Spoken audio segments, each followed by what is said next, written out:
I think I can't remember exactly, but I think I started moderating probably in about 1990 or 91, somewhere around there. I had watched Scott Taylor moderate a lot of groups before I actually began moderating, so I had a pretty good sense from his style of kind of an approach to moderating. And then I think I just, took a shot at moderating a group or two, and it seemed to go pretty well. And then I went to REBA training shortly after that, and then it just kind of took off from there. There's certainly an immediacy to focus group moderating that makes it interesting and can be both scary and exciting at the same time, because you really don't know in any given group what's going to happen. What type of people you have in the room, what they're going to say about what you're talking about.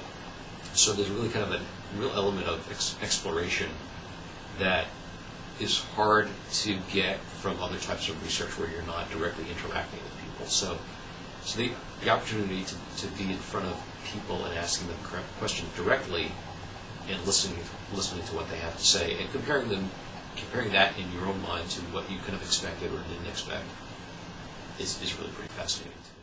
I think now what I find most rewarding is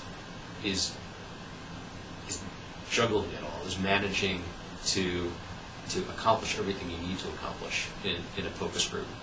And that includes everything from the kind of tactics of managing a group and managing the time and making sure you're hearing from everyone and all the kind of blocking and tackling type things, to getting the insight out of a group that you're hoping to get out of it. So I think one of the things I like best about moderating focus groups right now is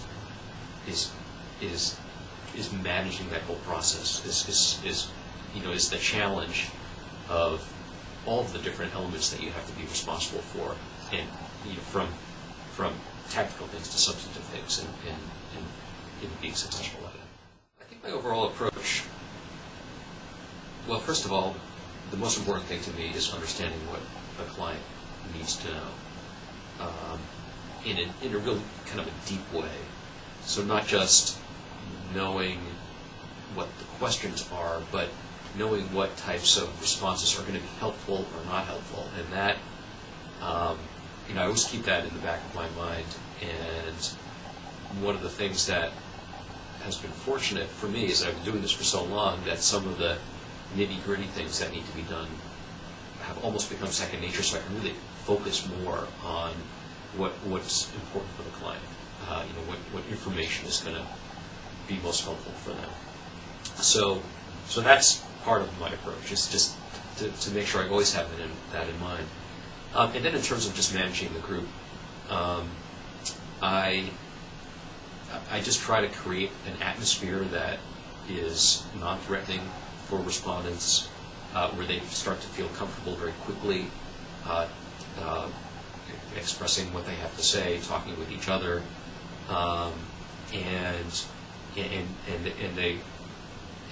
so they feel that whatever they have to say is going to be of interest to me. So that's really those are the most important things I try to strive for, is understanding what the clients need and getting at that, and making the participants feel as comfortable and open as possible in the setting.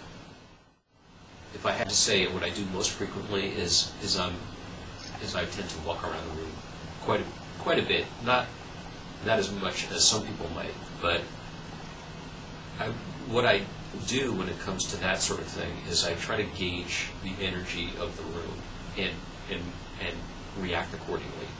So if I'm in a group and the participants are very talkative, and actually need to be calmed down a little bit, I will sit in my chair for most of the session. If the people are almost falling asleep, or they seem tired, or they just don't have a lot of energy, then I will get up and walk around a lot to kind of stir things up a little bit. So it really depends on the situation, but it's rare for me to sit still in the chair for the entire session. I usually get at least to some degree. Again, unless the group is really a little bit tough to manage and they need to really kind of focus on it, and in that case, I'll just stay where I am. It's not that I dislike projective exercises. I mean, I have used them. I do use them, and those techniques can be really interesting and fun.